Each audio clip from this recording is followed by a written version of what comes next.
Architectural Outcast. Welcome to the Architectural Outcast. I'm Randy, and this is a critique of the architecture of Crimson Desert. This time around, we're looking at the city of Hernand and its environs. Once we get through the opening prologue, we start the game at the Wycliffe Mapery.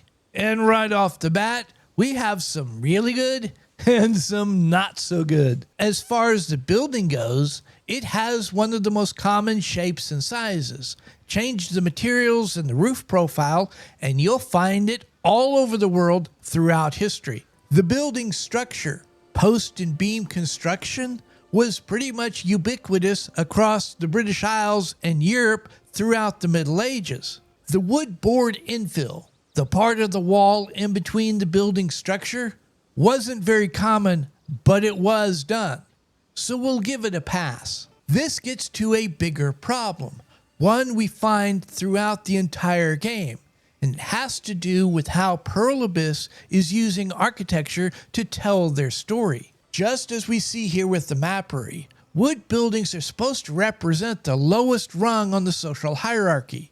Temporary structures, outbuildings and sheds, utilitarian structures, and the homes of the poor. This is historically accurate, with some major caveats though. As the famous architect Mies van der Rohe once said, the devil's in the details. It's the details that always get you. Post and beam construction is a high-skill building technique.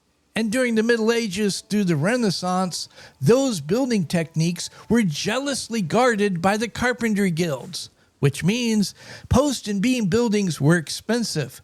People built post and beam buildings when they wanted to show off that they could afford this fancy schmancy woodworking. It wouldn't be used to knock together a shack down by the creek. And then there's how the building was actually built, with all the gaps between the boards. Now, I'm about to get in some architectural weeds here, but hey, this is a video about architecture. We're going to set aside the fact that with all the holes in the walls, this building would be unlivable. But we're just going to accept it's all part of the storytelling, the horrible lives of poor people and such. Y'all see, there can only be one of two reasons why there are all these holes in the walls. First, the builders were too incompetent to fit the boards together to prevent all the gaps. And that doesn't make sense on the face of it.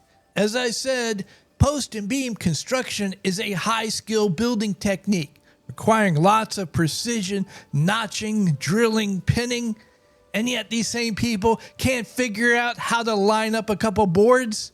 Yeah, right. That means they built this building out of green wood. You never build a wood structure, particularly a post and beam structure, out of green wood precisely because as it dries, it shrinks. You know, all those precise joints that takes a lot of skill to make? Once the wood shrinks, they ain't precise anymore.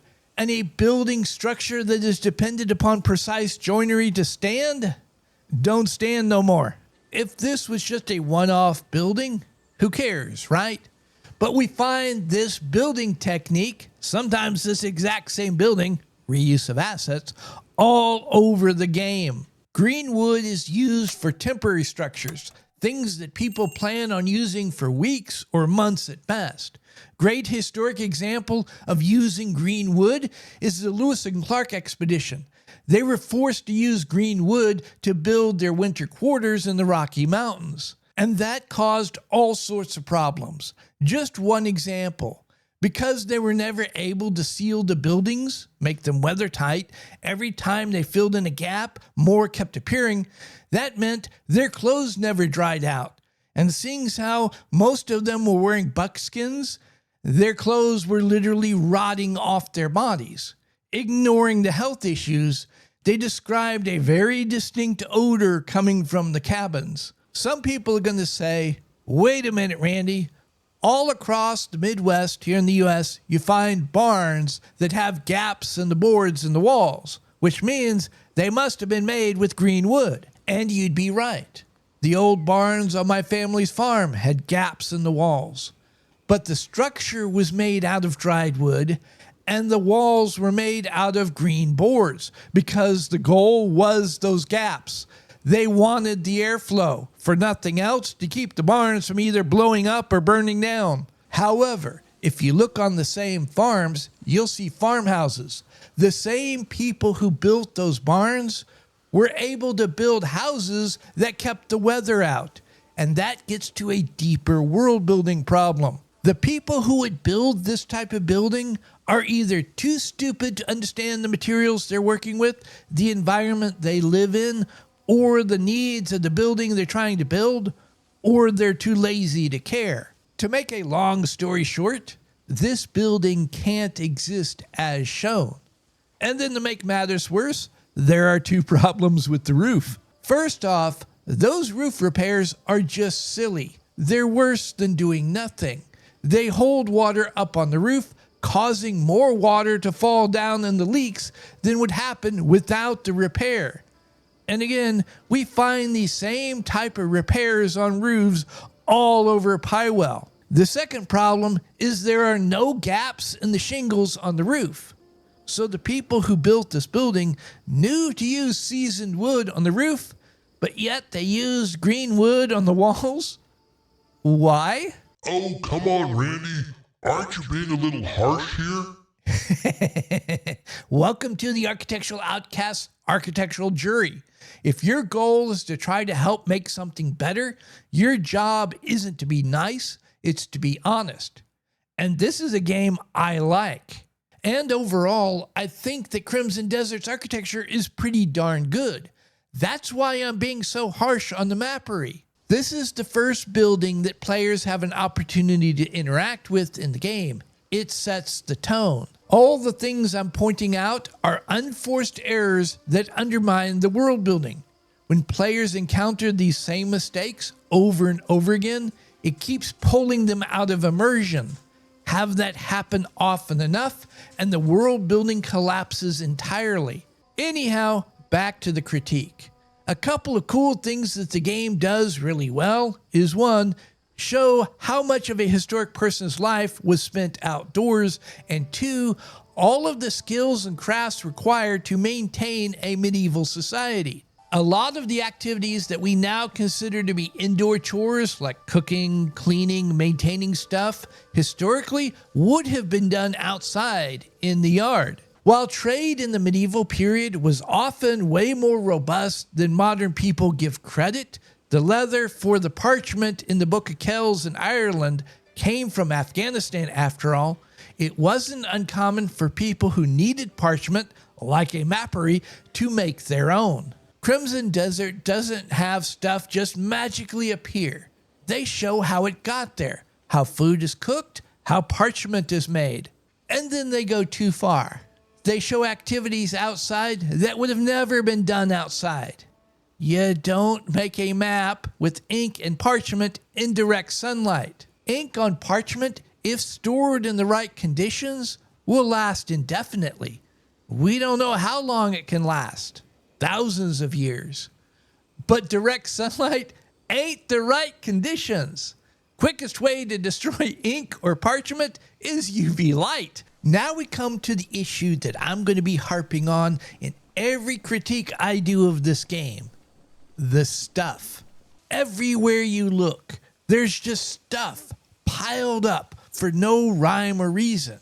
Around buildings, along the sides of roads, out in the wilderness. A lot of the stuff, like books and parchment, would never be left outdoors because the first time it rains, it's ruined.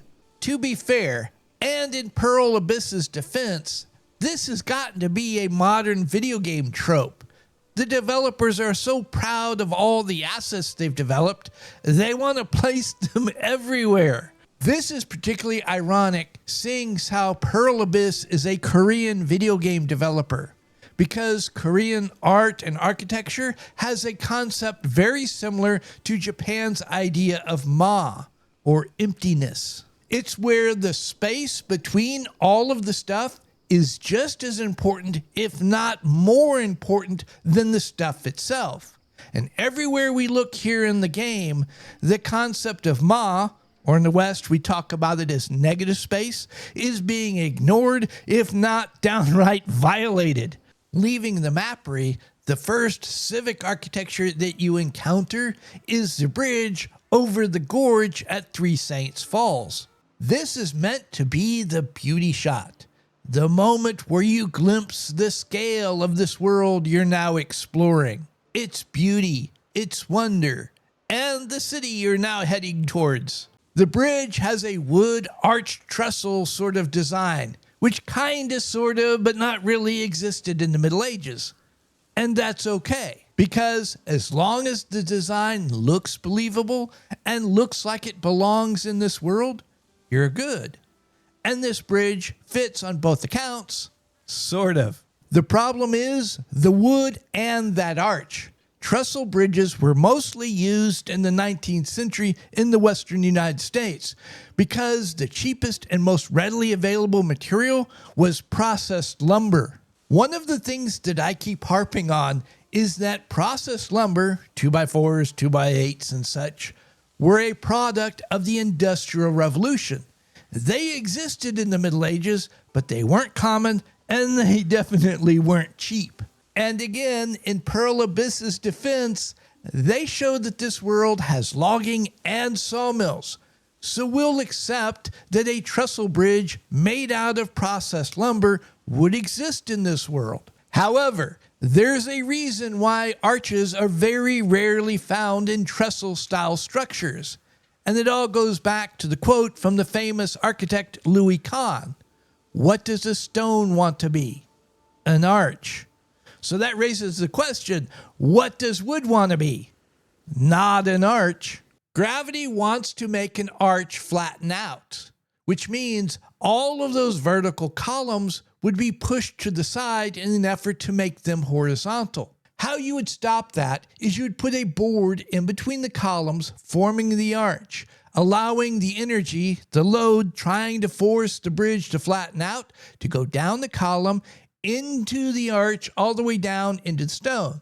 And assuming it's the right type of stone, it would be able to resist those forces, keeping the arch curved.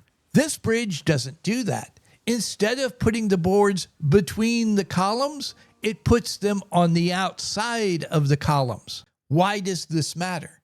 If you put the boards in between the columns where they're supposed to be, you would have the energy come down the column and then through solid material all the way down the arch in one continuous fluid line. Whereas if you have the boards nailed to the outside of the columns as shown, the energy comes down the column, turns 90 degrees, goes into the board, turns another 90 degrees, heads down that board, turns 90 degrees, goes into the column where you have the energy from that column coming down. It has to turn 90 degrees, joining the first energy into that board, turning 90 degrees, going down that column, and repeat zigzagging all the way down into the stone. Every time energy has to make a 90-degree turn to go through the structure, that becomes a weak point, which is going to get progressively worse the closer you get to the bottom of the arch, because there's more and more load going through every single 90-degree turn. Simply put, as shown, this bridge can't exist. It's not strong enough to hold up its own weight, much less people trying to use it. And we don't even need to talk about the wind whipping through the gorge. This is a classic example of aesthetics over function, of storytelling and symbolism over could it even exist. The developers wanted the bridge to be light and elegant, representing the beauty of this world, and yet at the same time have the provincial handmade ruggedness of Hernand. Fortunately, the fix is pretty straightforward.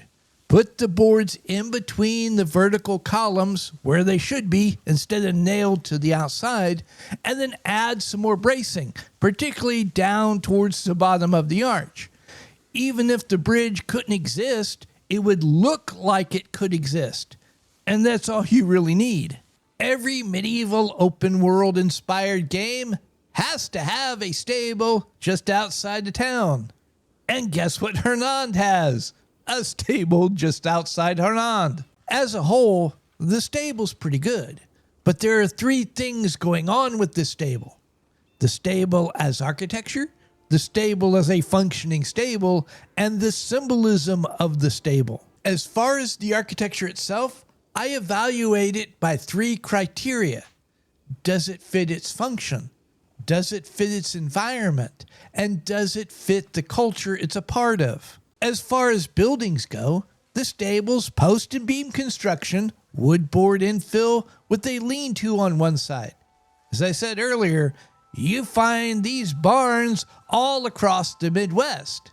So, not a problem. The climate in the area around the city of Hernand appears to be Tuscan, which is Mediterranean leaning towards Alpine.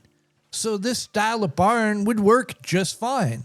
The area is also heavily wooded, so it would make sense that they would build their outbuildings out of wood. Now, as far as representing a functioning stable, this is where I'm going to have to take off my shifty architect type hat and put on my farm boy hat, because this is where things start to go sideways. The interior has horse stalls, a little big, but whatever. Windows with shutters, allowing to increase or decrease ventilation as needed, equipment and other accoutrements associated with taking care of horses. So, it looks like a generic horse barn. You have a lean-to on one side of the barn to store stuff you don't need to put directly in the barn, so that's good. But why is the lean-to structure attached to the shutter? And why doesn't its roof go all the way to the barn wall? An even bigger question, how is this thing standing in the first place? Not only could this thing not exist, it wouldn't even serve its function. It wouldn't keep the weather off the stuff under it. The layout of the corral is actually pretty decent. Larger general area and then smaller individual corrals off to one side. They even have troughs. Although the hitching rail is in the wrong spot. Although you never throw feed on the ground, it will spoil. Furthermore, you never leave hay out in the weather.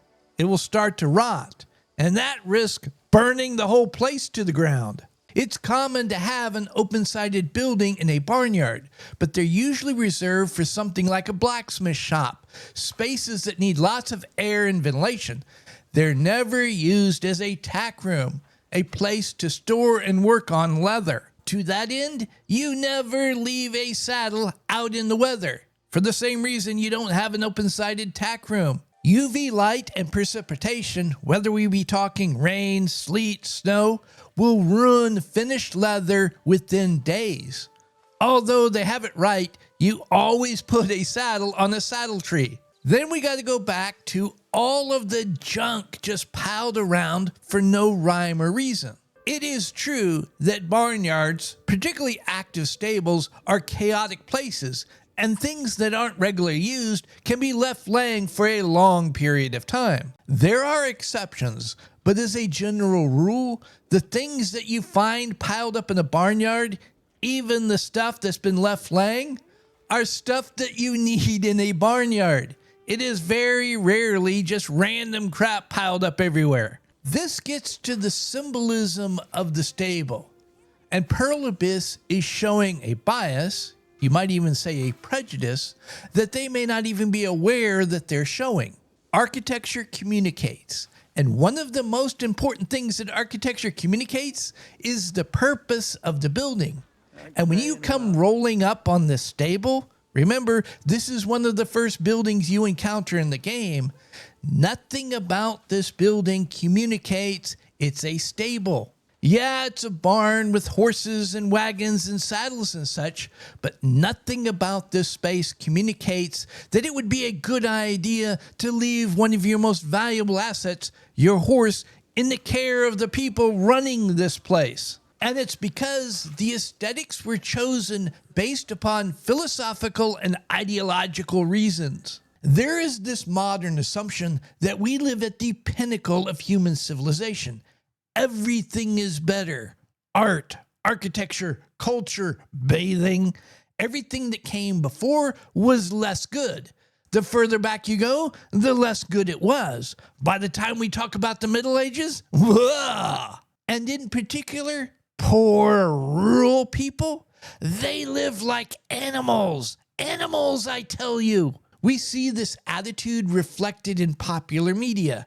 Game of Thrones, even Bethesda's Elder Scrolls series is famous for this. Rural buildings are always shown to be made of inferior materials, shoddily built, and dilapidated and run down due to poor maintenance. The assumption is that rural people are too stupid to build things right in the first place and too lazy and shiftless to maintain them once they've been built. There's one little old problem with this assumption. It's flat out wrong. We have surviving examples of rural architecture from all over Western Europe and England. And guess what? The quality of its construction was on par, if not better, than its urban counterparts. And the fact that all this stuff has survived blows that whole poor maintenance assumption out of the water. This hostility towards the rural poor is a 20th century urban professional class bias. During the Middle Ages, people in rural communities often had a higher standard of housing and a higher standard of living than their urban counterparts. I'll end this little diatribe by messing with y'all's mind one last time. For about 100 years or so, ever since they started doing IQ tests, it's been found that on average, rural people have a higher IQ than their urban counterparts. And research indicates this has been true throughout history. There seems to be some environmental reasons for this. Having grown up on a farm, I can tell y'all the condition of this barn makes no sense. Your barn equals survival. There's no way that that roof will be allowed to get into that condition. The wood is rotting and it leaks, risking killing your livestock. The whole purpose of building a barn in the first place is to give your livestock a higher chance of surviving. So why would you put all the time, effort, resources, and calories into building the barn and then allow it to get into a condition to where it becomes a threat to the livestock's health? This is why if you're going to mess around with symbolism, you better know what you're doing. Architecture communicates. These are the things you have to think about when you're trying to have your architecture communicate. Because if you don't, the architecture is still going to communicate. For a game I claim to like, I'm being pretty rough, right? Well, let's get to the good stuff. The city of Hernand is one of the best recreations of a Tuscan hill town in any media, much less a video game, with some caveats, of course. But regardless of my criticism, it definitely catches the vibe, the feel, the spirit of a Tuscan hill town. Tuscan hill towns, as the name implies, were built upon either the top or side of a hill for economic or defensive reasons. And because they're on a hill, space is limited, creating complex architecture. You have wide thoroughfares and winding narrow alleys with buildings layered over, around, and on each other over time. And that's exactly what you get with Hernand. You have the wide thoroughfare. You have the bustling town square with all the economic activity. You have the narrow, winding back alleys with the complex geometry of buildings being built up over time. You have the large, rambling homes of the wealthy and the elite. Although I have to say, these large, rambling homes have more of a medieval English feel as opposed to a medieval Italian feel. That isn't necessarily a bad thing, though. Pearl Abyss isn't blindly copying Tuscan hill towns. They're mixing and matching their inspiration, making Hernand feel like a unique place. You have the merchant middle-class section of the town with its mixture of stone and post and beam construction. By and large, the construction as shown is pretty accurate, although I got to acknowledge that stone arch underneath the wood structure is a bit silly. The symbolism involved in the non-rich parts of town rears its ugly head to create more mayhem. You don't end the shingles before the edge of the roof.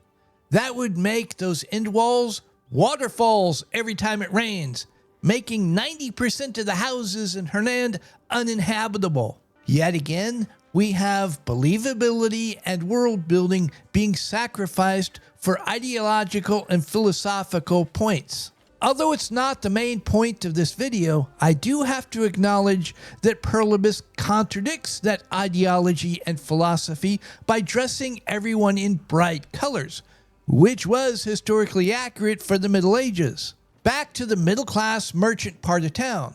We have a lot of mixed-use buildings, shops on the ground floor, living quarters above. And this was very accurate for these Tuscan hill towns and the Middle Ages in general. The developers have done a really cool job of showing how these hill towns would build themselves up on oftentimes really steep slopes. One of the more subtle details that the developers get right is that the lower classes would live on the downhill side of town for some obvious reasons. Buildings with overhangs were more commonly done in wood, but you do see it in stone, and this one looks believable. Perlibus does something smart with the aesthetics of Hernand's church. They place it in a transition period, partway between Romanesque and Gothic. You have the relatively low building, round Roman arches, heavy, thick walls, and smaller windows, all classic signs of a Romanesque building. But you also have the beginnings of buttresses, and the windows, while not as large as what Gothic windows would later become, are bigger than what you would normally expect to find on a Romanesque building. This gives Hernand's architecture instant history. You don't discover it static, already fully formed, but it's evolving in transition to meet society's ongoing changing needs. One of the things that I really appreciate about Crimson Desert's architecture are its interiors. It accurately portrays how people in the past liked to live in nice places and surround themselves with beauty just as much as we do today. And it wasn't just the wealthy and powerful who liked to live in nice places and surround themselves with beauty. The middle class and working class had also heard of things like whitewash and art. I've been yammering on long enough, so I'm going to stop at this point. Next video, I'm going to be looking at the Scholarstone Institute, Velia, and other points south in Hernand. Let me know down in the comments below, what architecture in Crimson Desert intrigues you? What would you like to see me cover in one of these videos? You never know, one of your suggestions just might make the list. Well, wait a minute. I don't want to be sued by Chris Jericho, but you know what I mean. If y'all enjoy content like this, deep dives into architecture found in pop culture like video games, consider liking this video, subscribing to the channel, click that notification bell. You can hear me yammer on about something else next time. Feel free to share this video far and wide and become a channel member. At any rate, I hope I gave you all something to think about, and until next time, y'all be safe. Please like and subscribe. Please leave a comment.